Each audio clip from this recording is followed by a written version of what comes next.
keledai dan penjual garam. Contoh cerita fantasi yang pertama adalah cerita tentang seekor keledai dan penjual garam.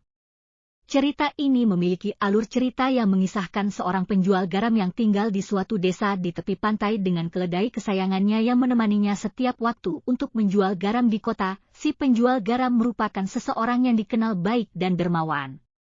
Setiap hari dia membagikan hasil penjualannya kepada tetangga dan fakir miskin meskipun hidupnya juga tidak bergelimang harta. Setiap kali berhasil menjual garam, dia akan belikan pakaian dan makanan untuk disedekahkan. Pedagang garam tersebut memiliki seekor keledai yang digunakan untuk mengangkut garam ke kota terdekat. Ia sangat menyayangi keledai tersebut sampai makanan dan tempat tinggal keledai selalu disediakan. Keledai tersebut sudah dianggap keluarga dan menjadi teman hidup satu-satunya pedagang garam tersebut. Akan tetapi keledai tersebut tampaknya tidak puas dengan perlakuan pedagang garam. Si keledai beranggapan bahwa mengapa tuannya tidak membelikan gerobak untuk mengangkut barang dagangannya menuju ke kota daripada harus ditaruh di atas punggungnya setiap hari. Alhasil, keledai tersebut selalu mencari cara agar ia dapat terbebas untuk tidak membawa beban berat saat pergi ke pasar. Akhirnya, dia menyusun rencana untuk berpura-pura terjatuh ke dalam sungai dan merendam garam tersebut. Ia berpikir dengan cara tersebut beban yang dibawanya akan semakin ringan setiap harinya.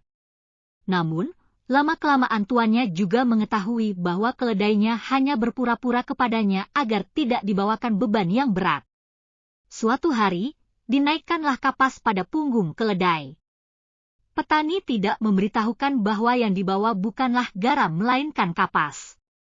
Hal ini untuk memberikan pelajaran kepada keledai yang suka mengeluh padahal sudah sangat dikasihi. Setiba di jembatan, keledai tersebut tanpa menunda waktu langsung menjatuhkan diri ke dalam sungai dan kapas kemudian menyerap air sungai. Bukannya ringan, justru beban yang dibawa keledai semakin berat karena kapas yang dia bawa menyerap air. Petani kemudian menjawab dengan bijaksana. Si penjual garam berkata bahwa sebenarnya yang keledai bawa bukanlah garam melainkan kapas yang menyerap air.